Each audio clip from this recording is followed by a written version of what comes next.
I do love him absolutely hamming up the Jack the Ripper voice. It is funny, though, because, again, I've heard the take that people don't like this game because it, you know, ruins the ending Raiden gets in MGS4. And it isn't, like, not really liking that ending for him too much. I don't know, I also feel like MGS4 kind of takes his character on, like, a bit of a side path. Towards the end of MGS2, when you start to hear more of Raiden's past and his aggression and his child soldier upbringing and such, he sounds a bit like how Raiden sounds here, and I don't know. To me, it kind of gets him back on track to accepting his past and using that to determine his future rather than just being a weird random side boy. It's kind of a weird side sad boy in MGS4. By the way, you liking this Sonic level? It's pretty cool.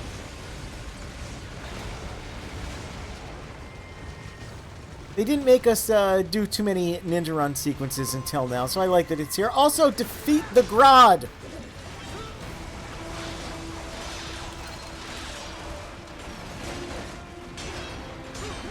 Gonna be a little easier now that we have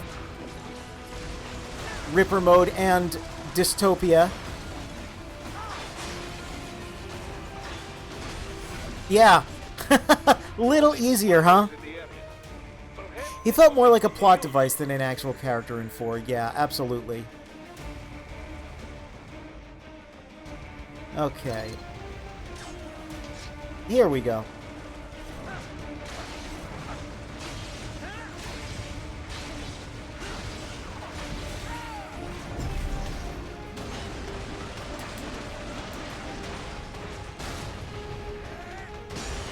Get a load of this Sonic level. Keep climbing like that. It will be much easier for you.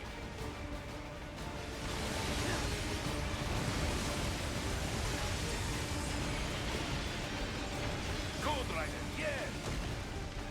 Yeah, the game really starts to ramp up around this point.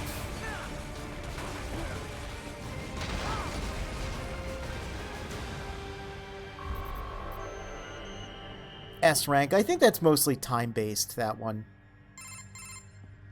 Right a ways up now, yeah? Almost there. I have just finished analyzing the latest security data. You should find an indoor garden up ahead. A garden? Sounds fancy. A Japanese garden, to be precise. It is an area set aside for VIPs. Apparently, one of World Marshal's directors is a rather serious Japanese culture enthusiast. I love Anime Girl Sweat. So what's this got to do with me? Oh, like actual culture. Oh. Garden? Not at all. You need only pass through that area to arrive at a freight elevator. I found a route to the elevator controls through the unit we hijacked downstairs. I have located the server room as well. You can reach it via the freight elevator. Great work, Doc. Elementary, my dear Raiden. Now, You know he never actually said that, right? Let's go back to High Frequency Blade. And yeah, you want to talk about an excuse to do something cool? They came up with that plot point so we can just have a fight in a Japanese garden. This is so over the line. It is so ridiculous. Also, the music here is apparently a remix of a track from the Ganbare Goemon franchise. Another Konami title that for a while was very, very popular. I haven't played many of the games, but I really want to check some more of them out in the future. They're pretty good from what I've seen. I really like Mystical Ninja starring Goemon, I believe is what they localized the first N64 game as. That one's real good.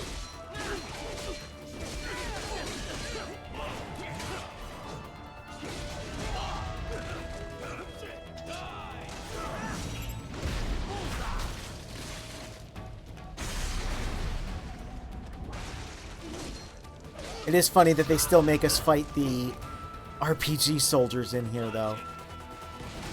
I guess that's what we call a JRPG. But I digress. Oh, look at that. That man, he He dodged our slide.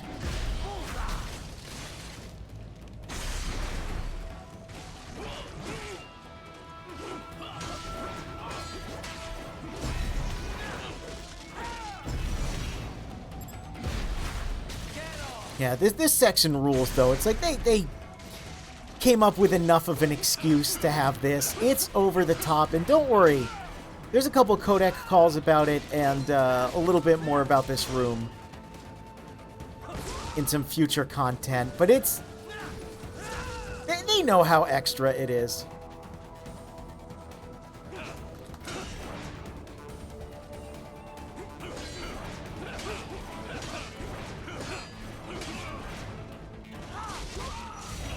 Oh, you got a special arm. Okay, okay.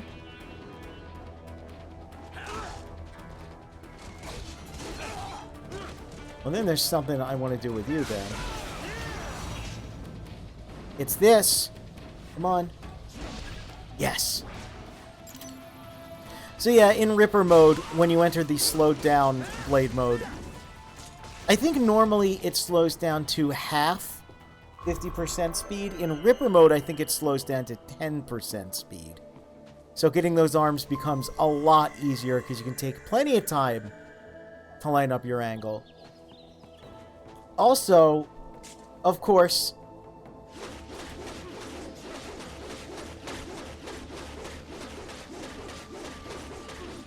they had to put the bamboo in there. They had to do it. This place is cool. This place kind of rules, like, a lot. Look at all these enemies, too. More EM grenade. So yeah, not only was there battle music, but there's this more low-key sneaking music.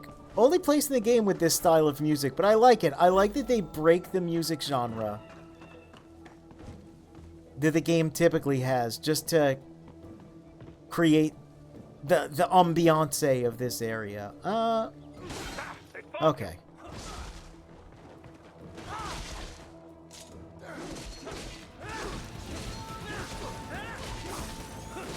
I don't know what up with me and the ambiance joke lately.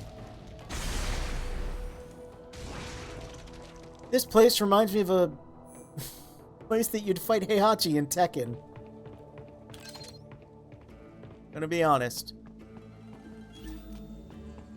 The main exit is sealed. I very much doubt you can get through there. The catwalk above you is connected to a corridor meant for transporting materials. Alright, so we do our little turn on the catwalk. By the way, moon's fake. I love that. It's literally just a big moon, an illuminated moon disc there. It's super cool though, because we can do... we do ninja sneaking. Even though that guy totally should have seen us. That's fine. Do you wanna... There we go.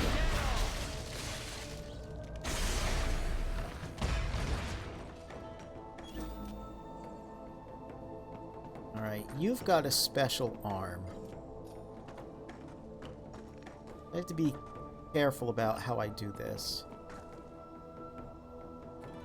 Luckily, they had cardboard boxes in feudal Japan. A lot of people don't know that.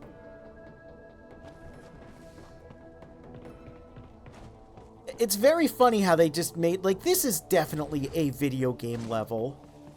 You know? But instead of a skybox, the sky is a literal box. Like, it's so funny. It's so well constructed as a level that as you're playing it and as you're sneaking around, you kind of forget for a little bit that we're in a building in Denver.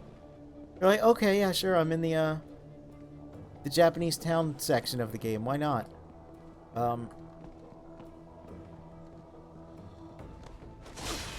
Camera there was not really assisting me very well, but that's fine.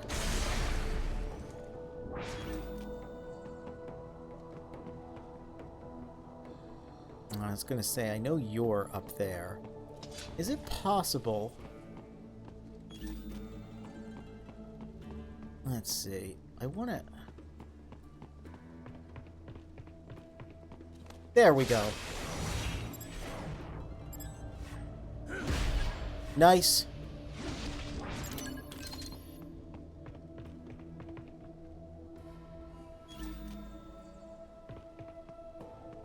Oh, grenade here.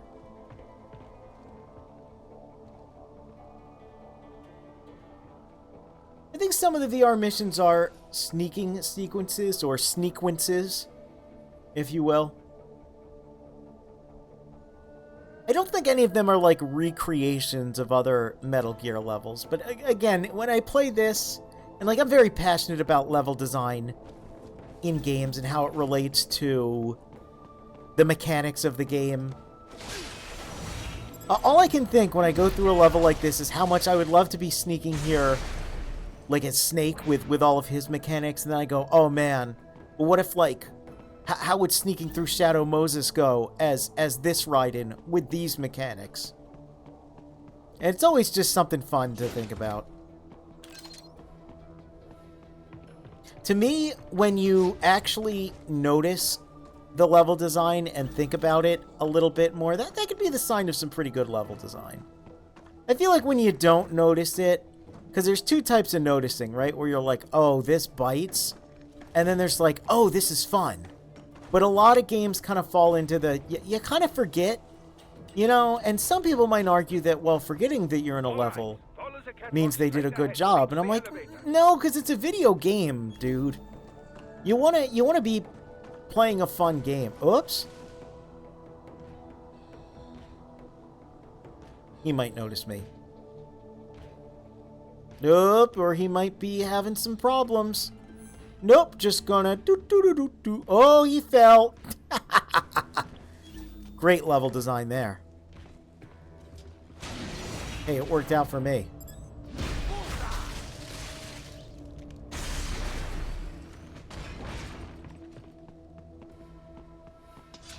I think I perfectly sneaked this now, didn't I?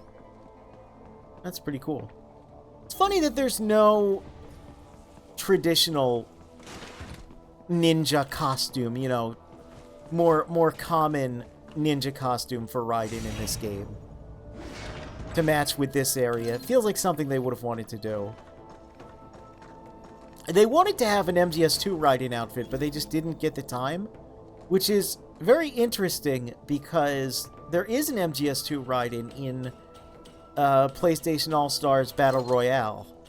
It's funny they couldn't just port the model over to this.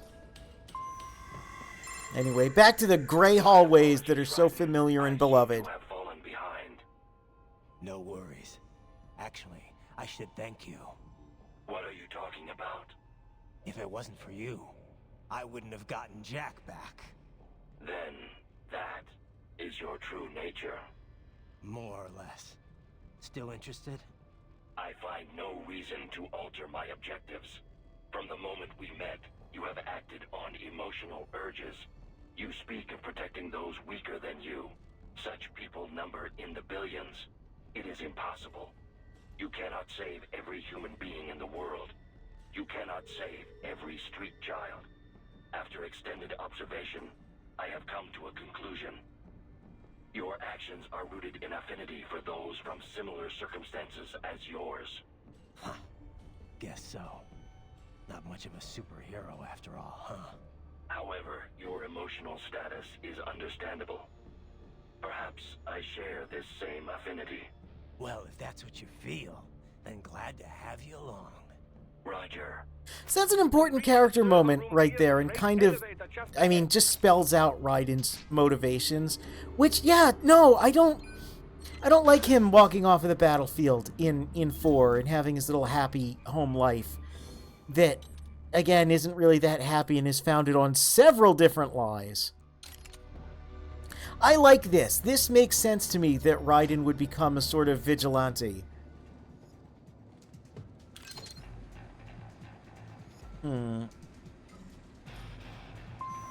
Well, look at that. They're taking the elevator up. That guy has a special arm. Let's use the drum can. I feel like that might be our best bet.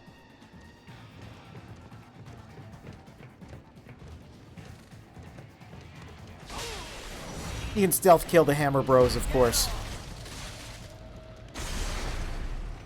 Let's hide back in there. Okay. Yeah, we're back into, like I said, the factory zones, the gray squares, the shipping containers. Back home, in a sense. I like that. They give us something really fresh and new with the Japanese garden area. And then they give us this very, like, again, almost Shadow Moses-esque.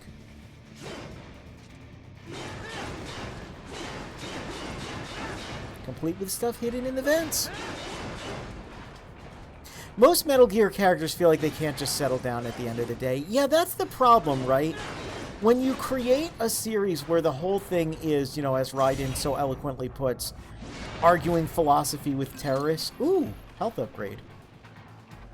When that's sort of like a cornerstone of how Raiden or Snake or whoever it may be interacts with the world, interacts with the boss fights, is quite literally arguing the philosophy of them and coming to blows or gunshots. Not because, you know, their life is directly threatened, but because their ideals are threatened. Someone like that, yeah, can't just go and live peacefully. If we're so passionate about, you know, Snake is so passionate about destroying Metal Gears, and Raiden is so passionate about, you know, preventing war crimes and child soldiers. You know, as Sam said, the average Joe doesn't care. They're too busy fretting about something else. And that's what makes a Metal Gear protagonist stand out, is that they do kind of, as Raiden is doing in this game, circumvent the law when they have something important to fight for. That's kind of Snake's whole arc. So even then, it's kind of weird for him to have aged and died peacefully and stepped off of the battlefield allegedly after MGS4, because that kind of isn't what he was about through his whole life. And he knew he was caught up in battles he didn't start and all that, you know? So Raiden at least being able to, you know, the torch being passed on to Raiden, you know, whereas Snake was more about combating, like, weapons of mass destruction and larger threats. Raiden's like, gotta save them kids, yo. My life kind of sucks. Don't want that happening to anyone else. Can't turn a blind eye because I only got one eye left. And I like that they have Blade Wolf kind of spell it out. By the way, elevator fight. Because we're in like a beat-em-up action game. You need the elevator fight in one of these.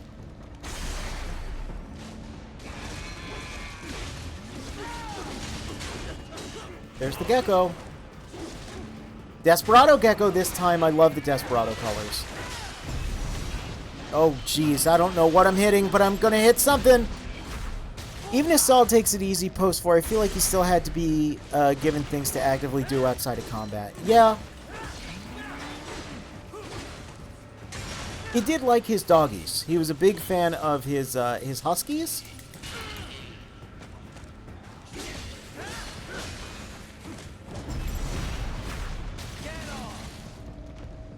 But I feel like, you know, because this game's several years. This is 2018. 4 is 2014. I feel like if any of this... I feel like if a single gecko cropped up, you know, post Fox Alive, I feel like Snake would have been like, Otacon, where's my bandana? Give me my cigarettes. I gotta go blow up the robot. I thought we stopped the robots. There's more robots. I gotta go. And he's like, Snake, just take a nap. Just lie down. He's like, nope.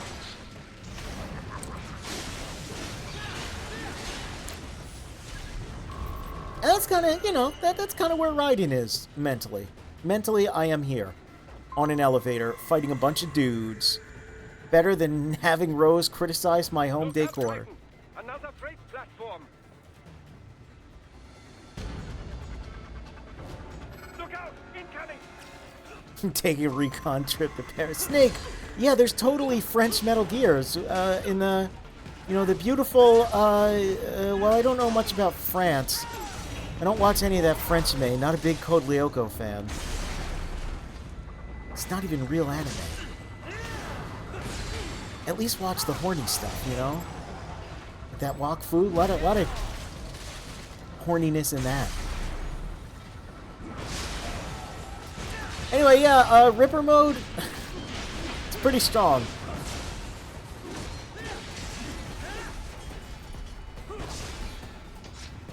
Kind of just obliterates dudes, and it's kind of necessary to use at this point in the game, because like I said, the difficulty has upped. So there's a thing with games like this and Devil May Cry where you get a transformation, a meter-based transformation, an install, if you will. I've heard people say they like to use it as an oh shit button. You know, oh, I only bring it out in case of an emergency. No, don't do that. The second that meter is filled, use it. Because, see, look, I got S rank there. Nice. Because if that meter is full, that means you can't gain any more meter. Do not save your meter. Use it the second it fills up. Because that just means more time that you get to have in the meter form.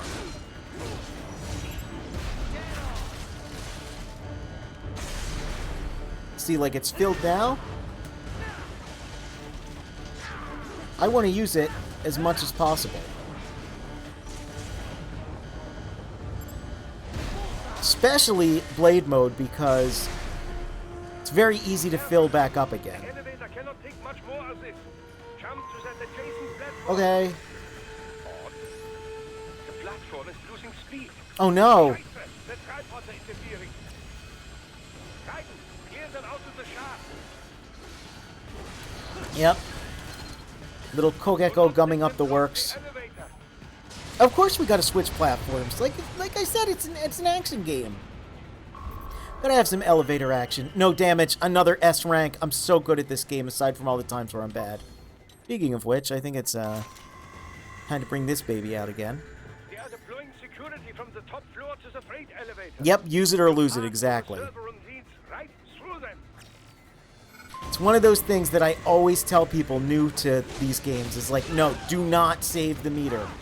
Use it immediately. If it is full, use it. Oh, jeez.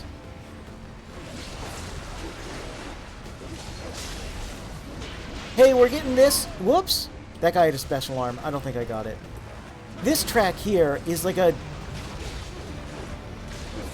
remix, a little bit, of the Peace Walker theme that was poised to be the Metal Gear theme at the time. That never really happened. It's a little shame, though, because if they didn't stop using the old Metal Gear theme, that means this would have been a cool remix of the classic Tappy theme.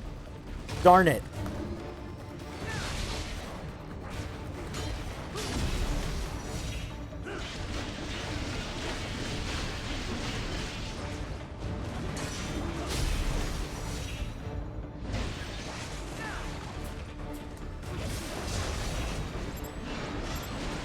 I like how you can see there's a little dwarf gecko orb in the middle of these sliders. That was not in MGS4. Oh!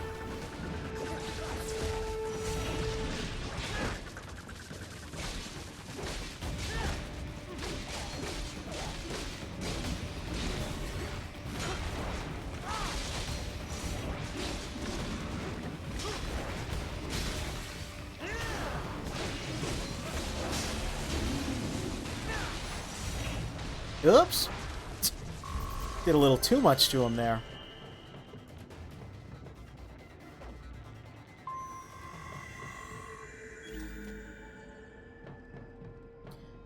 Alright. Again, very Shadow Moses, what with the two elevators. I like it. I love being in a facility in a Metal Gear game. Something I shouldn't have to point out so often, but not going to get a whole lot of those going forward, unfortunately. 500, not that much. But still, not bad. All the little hidden goodies here. Here it is. Here it is. I knew you could get over here somehow. Another health up. Another electrolyte up. I'll just converted basically to BP, but that's fine. No, there are items here, right? Oh.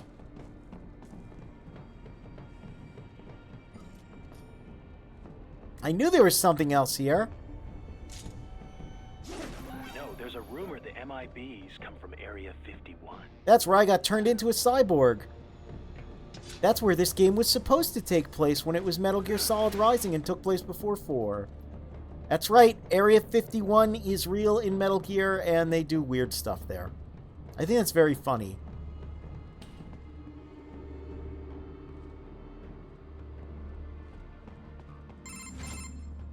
The server room's ahead? Yes, according to what I have here. What should I expect to find? If they're VR training those brains, I'm guessing it won't look like your typical IT department. Quite right. Most of it will likely be occupied by life support units, feeding oxygen and nutrition to the brains they have stored, you know. They would also need a server to feed them the VR data, but in terms of structure, it's really more brain storage and maintenance than a server room. But no doubt it makes a convenient euphemism for what they are really doing there. Yeah, like how CIA agents refer to where they work as. Gotta throw that in there, just Indeed. a little bit of Something like that real would world never arouse the suspicions of rank and file staff trivia and I'm sure to make those the goofy complicit in this video game operation plot feel better not seem a calling little it more the real. VR I like that, I training like that. Even something so simple as a name can help one ignore the truth of what they are doing. Yep. Truly fascinating how the human brain works. So this whatever room, that's where Sundowner's waiting, right? If he wants a fight, I wish he'd just get on with it. He didn't seem the type to run and hide. Well, he is in charge of security, but I suspect this is not about business. If I had to guess, I would say he is toying with you, testing you, perhaps. Whatever he's doing, it won't change what's going to happen once I finally catch up with him.